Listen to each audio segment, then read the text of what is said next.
Brilliant. Good morning and welcome to the Executive Member Decision Session for the Executive Member of Culture, Leisure and Communities. It's Tuesday, the 19th of April, 2022. Our first item of business is declarations of interest, and looking at the agenda today, I don't believe I have any interest to declare beyond what was on my register of interests. Item 2 is the minutes, to approve and sign the minutes of the decision session held on the 22nd of February 2022. I'm very happy to, having read the minutes, happy to sign them as an accurate record of the meeting. No worries at all. Thank you so much.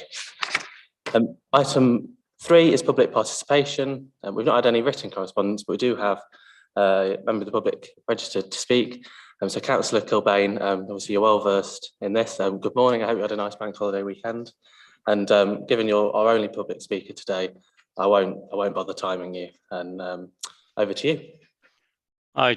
Thank you, Councillor Smalley, and how nice it is to speak to a positive report. In terms of item 4, we welcome the Westfield multi-use games area. We would like to see more robust guarantees that it will remain accessible to the community. We're sure York Acorn will do a great job of managing the site, but we need those guarantees in place regardless really of who the operators are. We are greatly concerned it's taken 3 years to get this far.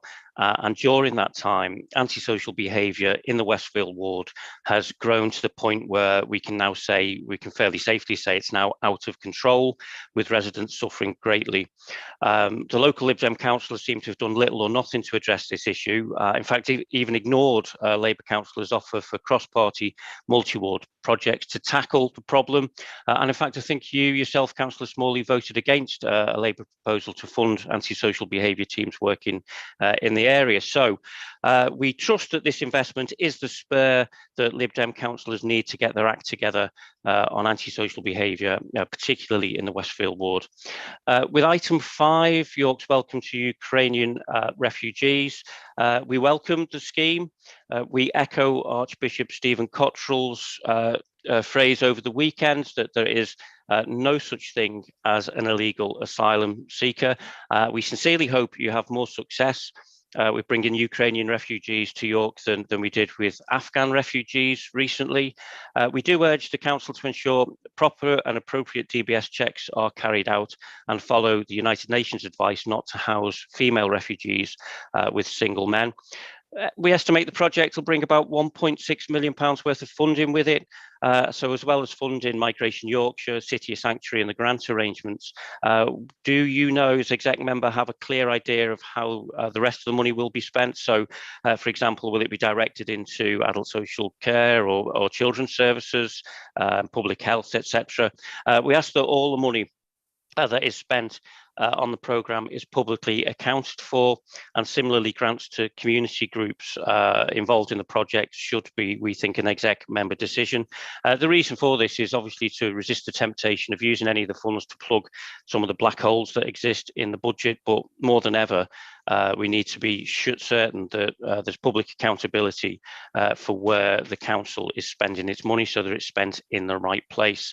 Finally, we welcome the City of Sanctuary's role within this programme as we look to restore York's reputation as a human rights city. And like all decent citizens, we feel the pain of the Ukrainian people, and we greatly welcome refugees to our city, and Labour councillors stand ready and able to assist with the smooth implementation of the programme. Thank you. Thank you very much, Councillor Kilbane, and particularly on that last point, yeah, wholeheartedly agree, and look forward to welcoming even more Ukrainian refugees. And some of the points you made about item 5, I'm sure we'll pick up when we get to the discussion about it. But otherwise, thank you ever so much for your time this morning, and your comments will be taken into account as we get to those agenda items. With that, that's the end of the public participation section of the meeting. So we move on to our first substantive item, which is item 4, the Westfield multi-use games area. And I believe I'm handing straight over to Paul. Thank you, Councillor Smalley. So the paper that you've got in front of you today is a report that sets out the background to the removal of the Kingsway West multi-use games area and a commitment of the council to reinstate a new and enhanced multi-use games area within the Westfield ward. So to give a bit of the background, the previous Kingsway West mugger was a tarmac games area, about 30 by 25 metres, forming part of an area of open space next to the Hodmore Community Primary School and a site adjacent to the Lincoln Court Older People's Accommodation site. In March 19, Executive agreed to an enhanced proposal to deliver the Older Persons Accommodation Programme on the Lincoln Court site, and a result of that meant that the multi-use games area, which was actually used as a compound for that piece of work, was taken out and turned back into grass and community open space. In the same paper in March, Executive also made a commitment that the alternative recreation facilities would be provided within the Westfield ward, following consultation with the community and with Sport England in mitigation for the loss of that games area. In February of 2021, Executive, or rather full council, agreed to £200,000 to go into the reinstatement of that within the Westfield ward. The ward has a limited number of community sports clubs within it. So an approach was made to the York Acorn Amateur Rugby League and Social Club, which is less than half a mile away on foot from the previous multi-use games area and is based on the Thanet Road site. The area that we're looking at on the York Acorn site is an area of previous spoil, which was taken away as the pitches were resurfaced, and is situated in the southeast corner of this site. The potential for the multi-use games area going into that site as an enhanced area, not just in size but also in quality, to hopefully have something in the region of a 30 by 45 metre games area. What we're asking for today is to go forward with planning permission for an artificial grass pitch with floodlighting and fencing to support the sports of rugby league and football. So football was on the previous multi-use games area, and because it's going onto a rugby league site, we want to make it suitable for rugby league. Although the site will be able to be used for lots of other recreational and sports-based activities as well. Something that the previous multi-use games area had was free to access times for children and young people, and we've been working with the community in terms of consultation to find out the best times for children and young people to be able to access the sites during the week, but also that the site will be used to generate a revenue stream for the maintenance and a sinking fund as well that will look at preserving the asset for future generations. The consultation that we've done, we started in November of 21 with the Dringhouses, Woodthorpe and Westfield Ward Committee. We've also done additional consultation with Foxwood Residents Association and within the Foxwood Community Centre, and had quite a number of responses to that, and those will be taken into consideration in the instatement of the new facility. We also approached Sport England, but at the time we didn't receive a response before the paper was written, but we've received a response from them now, and it looks favourable to meet one of their exception criteria, that the land won't impact on any existing grass pitches on the site. And we also had confirmation from the Rugby Football League that they're also happy for us to go forward. They want to be involved in the consultation with the community club and with the community on what goes onto the site. And also the North Riding County FA and Football Foundation also expressed their interest in us going forward.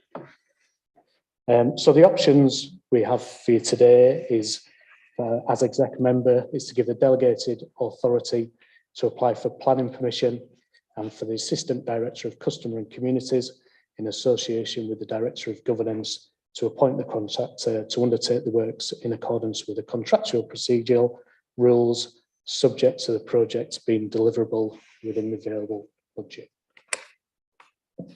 Thank you very much, Paul. And thank you so much for all the work that's gone into this, and I guess almost touching on the public speaker's comments, I know just how long this has been rumbling on. I know from chatting to Westfield residents themselves, both towards the Acorn Road site, but then where the old mugger was. I know it is much missed. Well, it's not without its issues in terms of its location, much missed sort of community asset. And I guess the main point that, rereading the paper again this morning, noting just how larger it is as a site, which will again offer even more opportunities for residents in that area. And I know just how, from the executive meeting that I'm sure you spoke at a couple of years ago through to Budget Council and now to today, I guess I'd like to thank both the Westfield Ward and Dringhouses and Woodthorpe Ward councillors for their efforts in bringing today's report to fruition.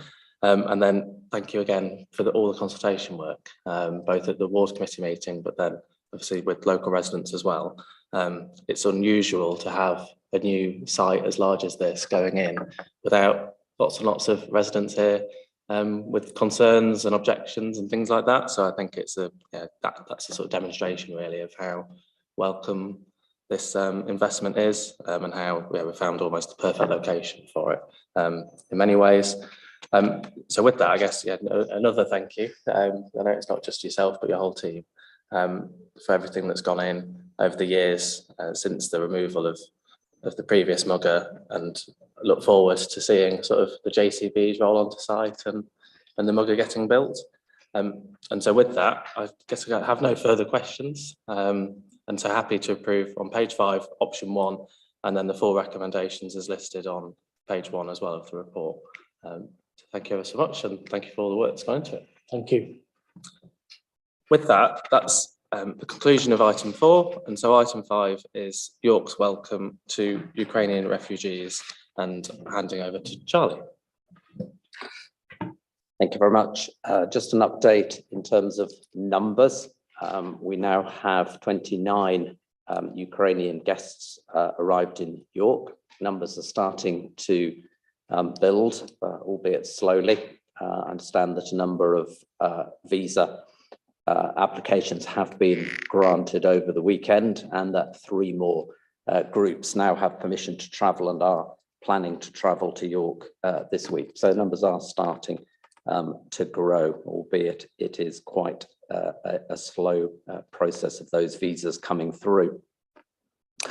And just responding to some of the comments from the public speaker, we need to be clear that it is government that matches sponsors to guests. We do not get involved. We're not involved in that process. So in terms of which sponsor a guest is placed with, that's a matter for government. But it is our role, absolutely, to make initial safeguarding checks and to undertake those DBS checks that were referred to. And of course, we are doing that and checking in at the earliest possible opportunity after the arrival of the guests on their well-being and their safety. So we will absolutely keep that very close eye on the relationship and the success of the placement.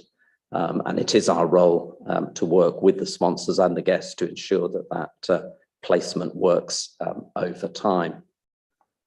And indeed, members of my team were out over the weekend making those initial visits to the guests who had arrived over the weekend. So that is very much what we're doing, and doing very rapidly. And in terms then of how the money is spent, well, clearly some does need to be spent on staffing, and will be spent on additional staffing over time as the numbers build. As I say, people need to be going out over the weekends and at all hours, and they need to be ready and flexible to respond to the needs of the guests and the sponsors. So some additional staffing will be required. Some additional, we'll be paying for some additional staffing. It's suggested here or recommended here with Migration Yorkshire, and also with our partners in the third sector, and especially City of Sanctuary in the first instance.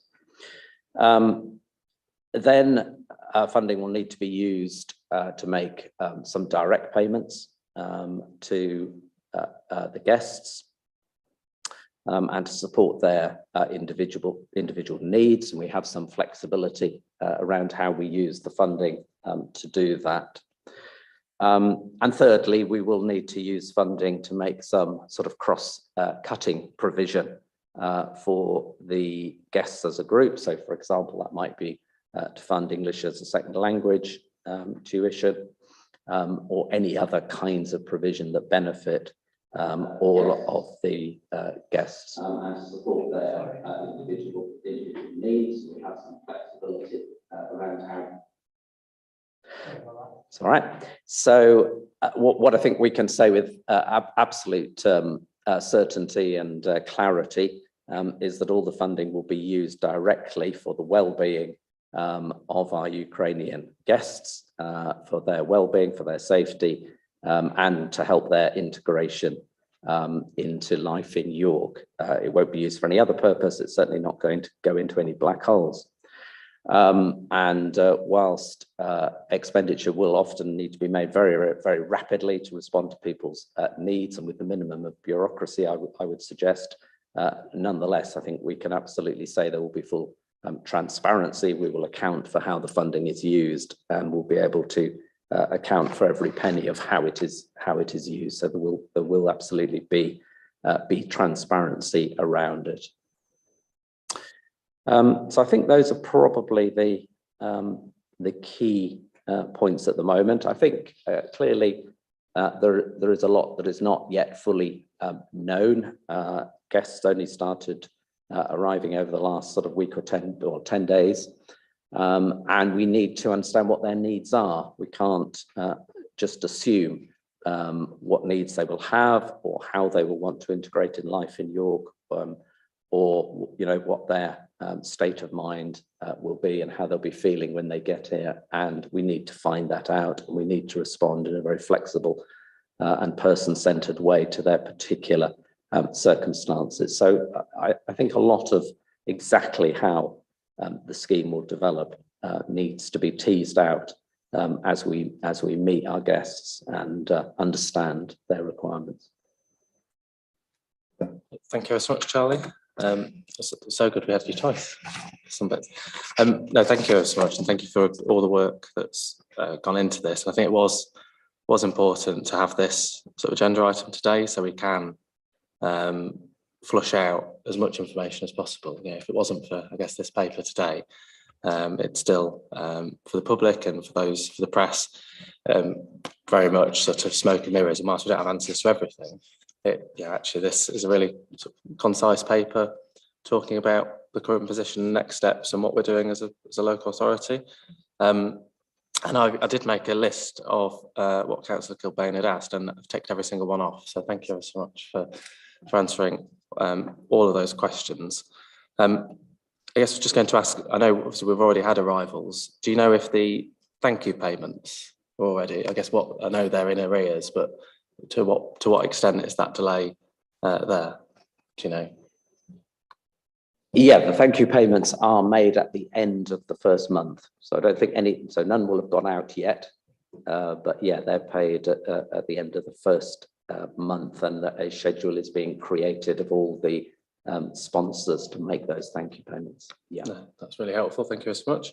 And I think, and one of the items as well as the response to Ukraine is the report that I'm glad actually we're able to put into the public domain on the initial accommodation site. And I know actually, Paul, you had experience of that, which we hosted, was it just around a year in York, and I think it is a really, really good report, and sort of warts and all in terms of what went well and what went less well. And for those that are watching, I would, I guess, draw people's attention to page 33 of today's paper, which talks more about the challenges of that, which, despite best efforts from local authority partners, charities, Migration Yorkshire and others, there were still things that I think we felt were either too slow or never happened at all.